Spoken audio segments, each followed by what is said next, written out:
Hello my dear student, welcome back to my YouTube channel Subhash study centre. तो जितने भी मेरे प्यारे बच्चे कक्षा 10 में हैं और 2027 की बोर्ड परीक्षा में सामाजिक विज्ञान के पेपर में 70 में 70 के टारगेट को अचीव करना चाहते हैं, मैं लेकर के आ चुका हूं आप सभी के लिए एक सामाजिक विज्ञान का प्रतिदर्श प्रश्न पत्र। जी हाँ मेरे प्यारे बच्चों, ये प्रतिदर्श प्रश्न पत्र यानी कि मॉडल पेपर आपकी बोर्ड परीक्षा 2027 में 70 में 70 अंक लाने के टारगेट को जरूर पूरा करा देगा। क्यों? क्योंकि इस वायरल मॉडल पेपर में मैंने उन सभी प्रश्नों को शामिल किया है जो लगातार बोर्ड परीक्षाओं में पूछे जाते रहे हैं, इसलिए आप इस वीडियो को बिल्कुल भी स्किप नहीं करेंगे और साथ ही इस वीडियो को शेयर कर देना उन सभी प्यारे दोस्तों में जो आपकी कक्षा में हैं और जो आपकी तरह 70 में 70 के टारगेट को पूरा करना चाहते हैं। तो मेरे प्यारे बच्चों ध्यान देना, आपको बोर्ड परीक्षा में समय मिलेगा 3 घंटे 15 मिनट का। अनुक्रमांक यहाँ पर आप अपना रोल नंबर लिख दीजिएगा और यहाँ पर आपको क्या लिखना है, अपना नाम लिखना है। क्लियर? अब देखो यहाँ पर 3 घंटे 15 मिनट का समय दिया रहेगा आपको बोर्ड परीक्षा में। कुछ नोट और सामान्य निर्देश दिए रहेंगे जिनका पालन आपको करना है। जैसे पहला है कि प्रारंभ के 15 मिनट परीक्षार्थियों को प्रश्न पत्र पढ़ने के लिए निर्धारित हैं। 15 मिनट आपको मिलेंगे पेपर पढ़ने के लिए, बाकी आप कितनी देर में पढ़ते हैं ये आपके ऊपर निर्भर है। चलिए दूसरा है सामान्य निर्देश है, पहला सभी प्रश्न करना अनिवार्य है। दूसरा है इस प्रश्न पत्र के 2 खंड, खंड आ और खंड बा हैं। पेपर आपका 2 खंडों में विभाजित रहेगा। अब देखो खंड आ में क्या होगा, खंड आ में 1 अंक के यानी 1 नंबर का एक प्रश्न 20 बहुविकल्पी प्रश्न देखने को मिलेंगे जिनके उत्तर आपको OMR उत्तर पत्रक पर देने हैं। अगला निर्देश है मेरे प्यारे बच्चों, खंड आ के प्रत्येक प्रश्न का निर्देश पढ़कर केवल प्रदत्त OMR उत्तर पत्रक पर ही उत्तर दीजिएगा। जो आपको OMR सीट मिलेगी उसी पर आपको खंड आ के 20 बहुविकल्पी प्रश्नों का उत्तर देना है और OMR उत्तर पत्रक पर उत्तर देने के पश्चात एक बार आपने गोला भर दिया, मान लीजिए पहला प्रश्न है और इसके ऑप्शन A, B, C और D हैं। क्लियर? अब यहाँ पर आपने गोला भर दिया, ऑप्शन A, B, C और D दिए गए हैं। अब मान लीजिए यहाँ पर ऑप्शन सही है A वाला, आपने गलती से B या C या D कोई एक गोला काला किया है इस तरह से, तो अब आपका फर्ज ये बनता है कि उसको आप काटेंगे नहीं, ना ही इरेजर या वाइटनर लगाएंगे। आपने गलती कर दी सो कर दी, अब आप उसको काटेंगे नहीं, काटना नहीं है और ना ही इरेजर और ना ही वाइटनर लगाना है। क्लियर? समझ में आ गया? चलिए अगला निर्देश है, प्रश्न के अंक उसके सम्मुख अंकित हैं। खंड बा में 50 अंक के वर्णनात्मक प्रश्न देखने को मिलेंगे और खंड बा में जो वर्णनात्मक प्रश्न होंगे ये फर्स्ट टाइप के और वर्णनात्मक सेकंड टाइप के 2 तरह के प्रश्न होंगे। साथ ही मानचित्र से भी संबंधित 2 प्रश्न पूछे जाएंगे। चलिए खंड बा में सभी प्रश्नों का उत्तर एक साथ ही करिएगा। प्रथम प्रश्न से आरंभ करेंगे आप लोग और अंतिम प्रश्न तक करते जाना है आप सभी को। जिस प्रश्न का उत्तर आपको नहीं पता है उस पर आप अपना कीमती समय नष्ट नहीं करेंगे, इसका विशेष ध्यान रखना। और जो मानचित्र आपको मिलेंगे उन्हें आप अपनी उत्तर पुस्तिका में मजबूती के साथ बांध देंगे। क्लियर? अब देखो मेरे प्यारे बच्चों, खंड आ बहुविकल्पी प्रश्नों से संबंधित रहेगा।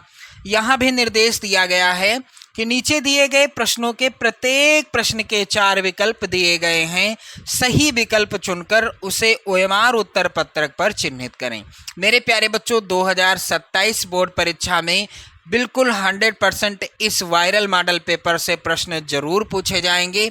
चलिए पहला प्रश्न यहाँ पर है, इटली का एकीकरण किसके नेतृत्व में किया गया? पहला प्रश्न है, इटली का एकीकरण किसके नेतृत्व में किया गया? मेरे प्यारे बच्चों यहाँ पर राइट आंसर क्या हो जाएगा, बी वाला ऑप्शन सही होगा। ज्यूसेppe गैरिबाल्डी के नेतृत्व में इटली का एकीकरण किया गया था।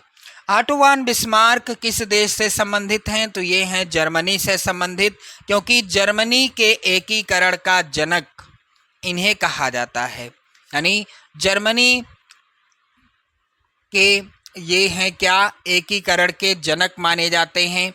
और मेरे प्यारे बच्चों यहाँ पर आप लोग ध्यान दीजिएगा, एक बहुत ज़्यादा प्रश्न इम्पोर्टेंट आता है और वो क्या है, ऑटो वॉन बिस्मार्क का संबंध किस देश से है। तो ऑटो वॉन बिस्मार्क जर्मनी देश से संबंधित हैं। इन्होंने जर्मनी देश के एकीकरण में अपनी अहम भूमिका का निर्वाह किया था। क्लियर। चलिए आगे बढ़ते हैं। यहाँ पर आपके 2 प्रश्न क्लियर हो गए, इसलिए मैंने आपको बताया कि 2027 के लिए ये जो प्रतिदर्श प्रश्न पत्र है सामाजिक विज्ञान विषय का, ये बहुत ज़्यादा इम्पोर्टेंट है। चलिए दूसरा प्रश्न यहाँ पर है, रॉलेट एक्ट कब पारित हुआ। रॉलेट एक्ट कब पारित हुआ, तो यहाँ पर ध्यान दें आप लोग, यहाँ पर ऑप्शन ए और ऑप्शन सी ये थोड़ा मिसप्रिंट हो गए हैं, वैसे तो सही हैं यही, ए और सी थोड़ा मिसप्रिंट हैं, जिसके लिए मुझे आपसे थोड़ा सा खेद व्यक्त करना पड़ रहा है। चलिए ध्यान देना, रॉलेट एक्ट पारित हुआ 1919 ईस्वी में। एक घटना और हुई थी 1919 ईस्वी में, 13 अप्रैल 1919 ईस्वी को जलियांवाला बाग हत्याकांड हुआ था। आप लोग ध्यान दीजिएगा, जलियांवाला बाग हत्याकांड जो हुआ था ये 13 अप्रैल 1919 ईस्वी को हुआ था। क्लियर। चलिए आगे बढ़ते हैं। अगला प्रश्न है, मेरे प्यारे बच्चों बहुत ज़्यादा इम्पोर्टेंट प्रश्न हैं ये सभी आपकी बोर्ड परीक्षा 2027 के लिए। प्रश्न कह रहा है तीसरा कि अंतर्राष्ट्रीय मानव अधिकार दिवस कब मनाया जाता है। तो अंतर्राष्ट्रीय मानव अधिकार दिवस या मानवाधिकार दिवस ये मनाया जाता है प्रत्येक वर्ष 10 दिसंबर को, और 5 जून को प्रत्येक वर्ष क्या मनाया जाता है। आप लोग कमेंट करके इसका उत्तर दीजिएगा, 5 जून को प्रत्येक वर्ष क्या मनाया जाता है। चौथा प्रश्न है, गुलामगिरी का लेखक कौन था। गुलामगिरी पुस्तक का लेखक कौन था, तो यहाँ पर उत्तर होगा बी वाला ऑप्शन सही, ज्योतिबा फूले। पांचवा प्रश्न है, सामुदायिक सरकार से क्या तात्पर्य है। तो सामुदायिक सरकार से तात्पर्य है कि जब सत्ता का बंटवारा विभिन्न सामाजिक समूहों में हो उसे सामुदायिक सरकार की श्रेणी में रखा जाता है। अगला है प्रश्न, निम्नलिखित में से कौन सा शासन का अंग नहीं है। नगर पालिका, कार्यपालिका, न्यायपालिका, विधायिका। तो चलिए ध्यान दें, शासन का अंग कौन सा नहीं है, न्यायपालिका नहीं है। सातवां प्रश्न है मेरे प्यारे बच्चों, भारत में पंचायती राज की स्थापना कब हुई थी। तो आप सभी जानते हैं भारत में पंचायती राज की स्थापना ये कब हुई थी। आप इस प्रश्न का आंसर कमेंट बॉक्स में कमेंट करके बताइएगा। मैं चाहता हूं कि इस प्रश्न का उत्तर आप लोग कमेंट करके बताएं। चलिए अगला प्रश्न है, भारतीय राष्ट्रीय कांग्रेस की स्थापना कब हुई थी। तो ये हुई थी मेरे प्यारे बच्चों कब, सन 1800 कब हुई थी, सन 1885 ईस्वी में। क्लियर। अगला प्रश्न है, लोकतंत्र का प्रमुख गुण निम्नलिखित में से कौन सा है। तो लोकतंत्र का कौन सा गुण है इनमें से प्रमुख गुण। चलिए ध्यान दें, पहला राष्ट्रीय चरित्र का निर्माण, ये भी है। देशभक्ति की भावना, ये गुण भी है। प्रगतिशील सरकार, ये भी है। और यहाँ पर डी वाला ऑप्शन सही होगा, इनमें से सभी। अगला प्रश्न है, भारतीय संघ में अवशिष्ट शक्तियाँ किसको प्राप्त हैं। तो भारतीय संघ में अवशिष्ट शक्तियाँ जो हैं ये किसको प्राप्त हैं मेरे प्यारे बच्चों, ये प्राप्त हैं संघ को। यहाँ पर बी वाला विकल्प सही होगा। 11वां प्रश्न है, पंजाब में भूमि निम्नीकरण का निम्नलिखित में से मुख्य कारण क्या है। भूमि निम्नीकरण का निम्नलिखित में से निम्नीकरण का अर्थ क्या होता है? चलिए समझ लीजिए आप लोग। ह्रास, ह्रास का अर्थ होता है नष्ट, यानी पंजाब में जो उपजाऊ भूमि है उसके नष्ट होने का कारण क्या है, यानी मुख्य कारण क्या है? तो यहाँ पर राइट आंसर होगा अत्यधिक सिंचाई, सी वाला विकल्प सही होगा। चलिए मेरे प्यारे बच्चों, यहाँ पर 12वां प्रश्न है, निम्न में से कौन सा संरक्षण तरीका समुदायों की सीधी भागीदारी नहीं करता है? तो इनमें से कौन सा संरक्षण तरीका है जो समुदायों की सीधी भागीदारी नहीं करता है? इसका उत्तर होगा डी वाला ऑप्शन, वन्य जीव पशु विहार का परिसीमन। 13वां प्रश्न है, निम्न में से कौन सी एक फलीदार फसल है? तो आप सभी जानते हैं कि दालें किस तरह की फसलें हैं, फलीदार फसलें हैं। अगला प्रश्न है, निम्न में से कौन सी शब्दावली दो या अधिक देशों के बीच व्यापार को दर्शाती है? तो इनमें से कौन सी शब्दावली जब दो देशों के मध्य, भारत और अमेरिका, उदाहरण के लिए भारत और अमेरिका के मध्य होने वाले या इससे अधिक देशों के मध्य होने वाले व्यापार को क्या कहा जाता है? अंतर्राष्ट्रीय या विदेशी व्यापार। हो सकता है अंतर्राष्ट्रीय न लिखा हो विकल्प में, विदेशी लिखा हो, तो आप कंफ्यूज मत होइएगा। तो कौन सी शब्दावली है जो दो या दो से अधिक देशों के बीच व्यापार को दर्शाती है? अंतर्राष्ट्रीय व्यापार, यहाँ पर सी विकल्प सही होगा। चलिए मेरे प्यारे बच्चों, एक बार शेयर कर देना आप सभी लोग इस वीडियो को। तो 15वां प्रश्न है, पृथ्वी सम्मेलन का आयोजन कब हुआ? मेरे प्यारे बच्चों, पृथ्वी सम्मेलन का आयोजन कब हुआ था? यहाँ पर राइट आंसर होगा सन 1992 ईस्वी में पृथ्वी सम्मेलन का आयोजन हुआ था। अगला है, एक देश का अधिकांश प्राकृतिक प्रक्रिया से उत्पादन, यहाँ पर जो रिक्त स्थान है इसमें क्या भरा जाएगा? क्षेत्र की गतिविधि है, तो यहाँ पर भरा जाएगा प्राथमिक, क्या भरा जाएगा? प्राथमिक। क्लियर? प्राथमिक। तो एक देश का अधिकांशतः प्राकृतिक प्रक्रिया से उत्पादन प्राथमिक क्षेत्र की गतिविधि है, यहाँ पर ए वाला ऑप्शन सही होगा। अगला प्रश्न है, स्वयं सहायता समूह में बचत और ऋण संबंधी अधिकतर निर्णय लिए जाते हैं किसके द्वारा? तो ये निर्णय लिए जाते हैं किसके द्वारा? सदस्यों के द्वारा। 18वां प्रश्न है, वैश्वीकरण ने जीवन स्तर के सुधार में सहायता पहुंचाई है सभी लोगों को, विकसित देश के लोगों को, विकासशील देश के लोगों को, या इनमें से कोई नहीं? तो यहाँ पर इस प्रश्न का उत्तर क्या होगा? विकसित देशों के लोगों को।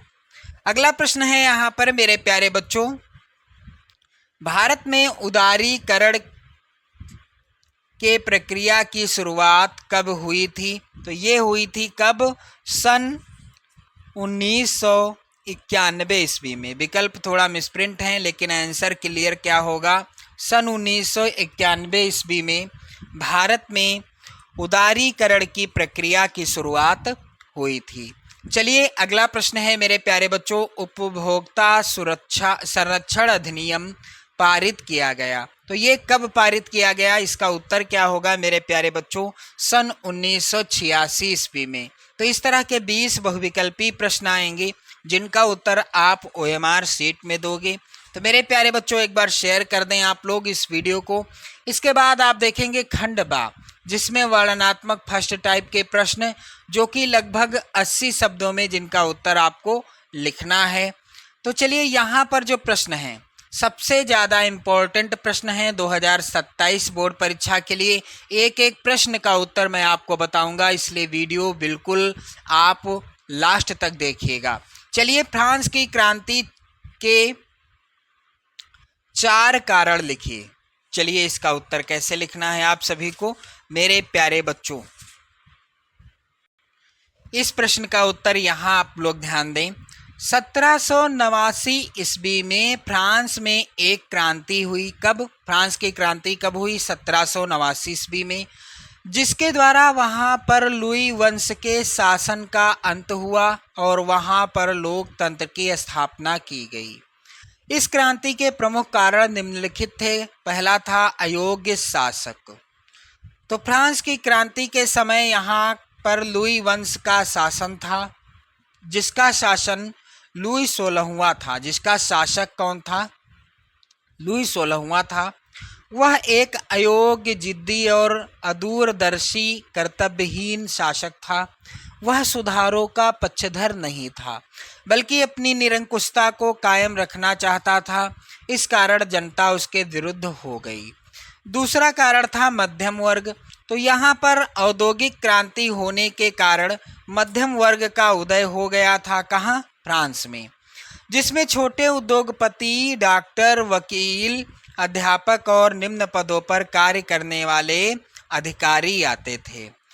यह वर्ग नवीन विचारों और राष्ट्रीय भावना से ओतप्रोत था और लोकतंत्र का पक्षधर और निरंकुश राजशाही का विरोधी भी था। जब जनता राजशाही के विरुद्ध हुई तो इसने इनका पूर्ण समर्थन किया।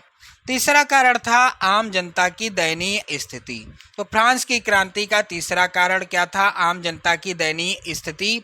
इस समय शासक उच्च वर्ग और कुलीन वर्ग जहां विलासितापूर्ण जीवन व्यतीत कर रहा था, वहीं आम जनता की स्थिति बड़ी दयनीय थी तथा लोग रोजी रोटी को तरस रहे थे। मेरे प्यारे बच्चों, अगली विशेषता है दार्शनिकों का प्रभाव। तो इस समय जो दार्शनिक वर्ग उदित हुआ, उसने जनता को प्रशासन की दुर्दशा, न्याय व्यवस्था की कमियों व फ्रांसीसी समाज की बुराइयों से अवगत कराया। इन्होंने जनता में क्रांतिकारी भावनाओं का संचार किया, जिस कारण जनता क्रांति करने के लिए अग्रसर हो गई। तो ये हो गया इसका उत्तर। अब देखो, अथवा में भी प्रश्न है, साइमन कमीशन की रिपोर्ट से कांग्रेस क्यों असंतुष्ट थी? बहुत ज़्यादा इम्पोर्टेंट है प्रश्न, और इस प्रश्न के उत्तर का आप लोग स्क्रीनशॉट यहाँ पर ले लीजिए। बिल्कुल आसान सा उत्तर है। चलिए अगला प्रश्न दूसरा है, संघवाद से क्या तात्पर्य है? मेरे प्यारे बच्चों, बहुत ज़्यादा इम्पोर्टेंट प्रश्न है ये, और संघवाद से तात्पर्य क्या है? तो चलिए इसका उत्तर आप लोग समझते चलें। संघवाद क्या है? संघवाद, प्रश्नोत्तर संख्या 2 का उत्तर समझें आप लोग। संघवाद सरकार का वह स्वरूप है जिसमें देश के भीतर सरकार के कम से कम 2 स्तर मौजूद हैं। पहला केंद्रीय स्तर पर और दूसरा स्थानीय या राज्य स्तर पर। इसमें से एक सरकार देश भर के लिए होती है, जिसके अंतर्गत राष्ट्रीय महत्व के विषय होते हैं। इसके अलावा राज्य या प्रांतीय स्तर की सरकारें होती हैं, जो शासन के नित्य प्रति के कार्यों को देखती हैं। सत्ता के इन दोनों स्तरों की सरकारें अपने अपने स्तर पर स्वतंत्र होकर अपना कार्य संपादित करते हैं। क्लियर? तो ये हो गया इस प्रश्न का उत्तर। अब देखो यहाँ पर, लोकतांत्रिक देश में अथवा में प्रश्न है, चाहे आप पहला करें, दूसरे का पहला, या फिर अथवा वाला करें। राजनीतिक दलों की आवश्यकता पर प्रकाश डालिए। मेरे प्यारे बच्चों, 2 अथवा इस प्रश्न के उत्तर का स्क्रीनशॉट आप ले लीजिए। बहुत ज़्यादा इम्पोर्टेंट प्रश्न है ये। अगला प्रश्न मेरे प्यारे बच्चों बहुत ज़्यादा इम्पोर्टेंट है। पहाड़ी क्षेत्रों में मृदा अपरदन की रोकथाम के लिए क्या कदम उठाने चाहिए? तो प्रश्नोत्तर संख्या 3 का उत्तर आपको ऐसे लिखना है। अनेक मानवीय एवं प्राकृतिक कारणों से मृदा अपरदन होता है। पहाड़ी क्षेत्रों में मृदा अपरदन को नियंत्रित करने के लिए निम्नलिखित उपाय अपनाना चाहिए। पहला उपाय क्या है? पर्वतीय ढालों पर, मेरे प्यारे बच्चों, पर्वतीय ढालों पर बांध बनाकर जल प्रवाह को समुचित ढंग से खेती के काम में लाया जा सकता है। मृदा रोधक बांध अवनालिकाओं के फैलाव को रोकते हैं। दूसरा है, पर्वतीय क्षेत्रों में पट्टी कृषि के द्वारा मृदा अपरदन को रोका जाता है। फसलों के बीच में घास की पट्टियां उगाई जाती हैं। ये पवनों द्वारा जनित बल को कमजोर करती हैं। चलिए अगला है, यहाँ पर ध्यान दें, पर्वतीय ढालों पर समोच्च रेखाओं के समानांतर हल चलाने से ढाल के साथ जल बहाव की गति घटती है। इसे समोच्च जुताई कहा जाता है। अगला है पर्वतीय ढालों पर सीढ़ीदार खेत बनाकर अवनालिका अपरदन को रोका जा सकता है। पश्चिमी और मध्य हिमालय में सोपान तथा सीढ़ीदार कृषि काफी विकसित है। अगला प्रश्न है मेरे प्यारे बच्चों, जल दुर्लभता क्या है? वर्षा जल संग्रहण की पद्धतियों का वर्णन कीजिए। बहुत ज़्यादा इम्पोर्टेंट प्रश्न है। अब देखो, ये जो इम्पोर्टेंट प्रश्न है इसके उत्तर का आप लोग स्क्रीनशॉट यहाँ पर ले लें। प्रश्नोत्तर संख्या 3 अथवा जल दुर्लभता, स्क्रीनशॉट आप ले लीजिए। बहुत ज़्यादा इम्पोर्टेंट प्रश्न है, इसका उत्तर आप लोग याद कर लेना। चलिए, इसके बाद है चौथा प्रश्न, झूम कृषि की विशेषताओं की विवेचना कीजिए। बहुत ज़्यादा इम्पोर्टेंट प्रश्न है और इसका उत्तर क्या होगा? झूम कृषि की निम्नलिखित विशेषताएं होती हैं। पहली, इस कृषि में सबसे पहले वनों के किसी भाग को काटकर या जलाकर साफ कर लिया जाता है तथा इस पर कृषि की जाती है, परंतु जब इस मिट्टी की उर्वरा शक्ति समाप्त हो जाती है तो 2-3 वर्ष बाद इस भूमि को परती छोड़कर नए स्थान पर वनों को साफ कर पृथ्वी की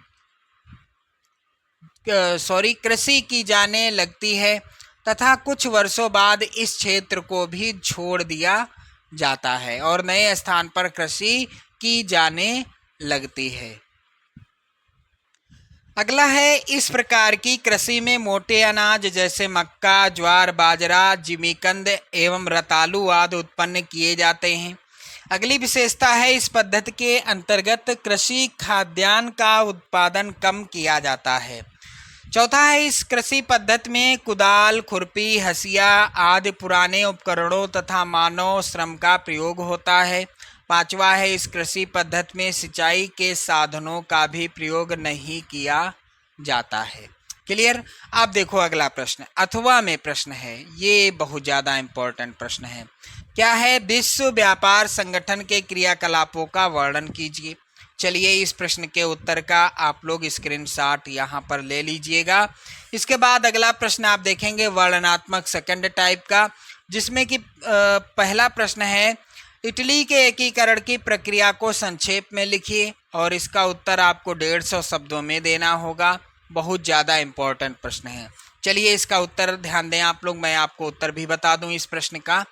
प्रश्नोत्तर संख्या 5, 19वीं शताब्दी में इटली के एकीकरण की प्रक्रिया प्रारंभ हुई जो निम्न प्रकार थी। पहला, इस समय इटली एक वंशानुगत राज्यों व बहुराष्ट्रीय हैब्सबर्ग साम्राज्य में बिखरा हुआ था।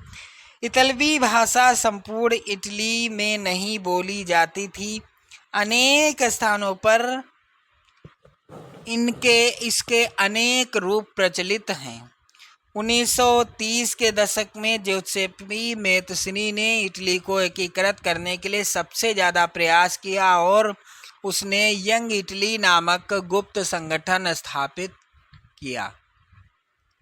1831 ईस्वी में 1831 और 1848 ईस्वी में जो क्रांतिकारी विद्रोह असफल हुए, उनके कारण इतालवी राज्यों में एक बिखराव आ गया, जिन्हें संगठित करने के लिए सार्डिनिया पीडमांट के शासक विक्टर इमैनुअल द्वितीय आगे आया। अगला है, सार्डिनिया पीडमांट के प्रधानमंत्री काबूर ने इटली के राज्यों को संगठित करने के लिए प्रारंभ हुए आंदोलन को नेतृत्व प्रदान किया और फ्रांस व सार्डिनिया पीडमांट के बीच एक कूटनीतिक संधि की गई। अगला है, 1862 ईस्वी में सार्डिनिया पीडमांट ने ऑस्ट्रेलिया को पराजित किया। इस युद्ध में जोसेपे गैरिबाल्डी के नेतृत्व में अनेक सैनिकों ने भी भाग लिया। क्लियर? अब इसी तरह से यहाँ पर ध्यान दीजिएगा, अगला है और इसके बाद अगला प्रश्न यहाँ पर है, अथवा में भारतीय अर्थव्यवस्था पर वैश्विक महामंदी के किन्हीं 4 परिणामों का उल्लेख कीजिए। बहुत ज़्यादा इम्पोर्टेंट प्रश्न है और इस प्रश्न का उत्तर हो जाएगा भारतीय अर्थव्यवस्था पर महामंदी का प्रभाव। तो क्या प्रभाव पड़ा था भारतीय अर्थव्यवस्था पर महामंदी का? यहाँ पर ध्यान दें आप लोग, स्क्रीनशॉट आप लोग ले लीजिएगा यहाँ पर पूरे प्रश्न के उत्तर का। चलिए स्क्रीनशॉट फटाफट ले लीजिए। और इसके बाद मेरे प्यारे बच्चों अगला प्रश्न दिया है, तो यहाँ पर जो अगला प्रश्न है वो इस प्रकार से है। अगला प्रश्न है, भारतीय संघ अर्धसंघीय ढांचा है, इसकी पुष्टि में किन्हीं दो कारकों का उल्लेख करें। मेरे प्यारे बच्चों यहाँ पर आप उत्तर देख लीजिए, स्क्रीनशॉट ले लीजिएगा, बहुत ज़्यादा इम्पोर्टेंट प्रश्न है। और इसके बाद यहाँ पर अगला है मेरे प्यारे बच्चों, आप लोग ध्यान दें, अथवा में प्रश्न है। क्या है? कह रहा है कि लोकतंत्र किस तरह उत्तरदायी, जिम्मेवार और वैध सरकार का गठन करता है। तो 6 का अथवा, यहाँ पर ध्यान दें, 6 का अथवा, इस प्रश्न के उत्तर का आप लोग यहाँ पर स्क्रीनशॉट ले लीजिएगा। 6 अथवा, क्लियर? और ये यहाँ तक है, समझ में आ गया? चलिए अगला प्रश्न मेरे प्यारे बच्चों 7वां है। वन एवं वन्य जीव संरक्षण पर एक निबंध लिखिए, 6 नंबर का है, ये भी बहुत ज़्यादा इम्पोर्टेंट है। भारत में लौह अयस्क उत्पादन एवं वितरण का वर्णन कीजिए। और यहाँ पर 8वां है, तृतीय क्षेत्र क्या है, इसकी विशेषताओं की समीक्षा कीजिए। अथवा में प्रश्न है, विश्व व्यापार संगठन के कार्यों की विवेचना। तो इस तरह के प्रश्न आएंगे, बहुत ज़्यादा इम्पोर्टेंट हैं 2027 बोर्ड परीक्षा के लिए। आप लोग वीडियो को लाइक शेयर कर देना।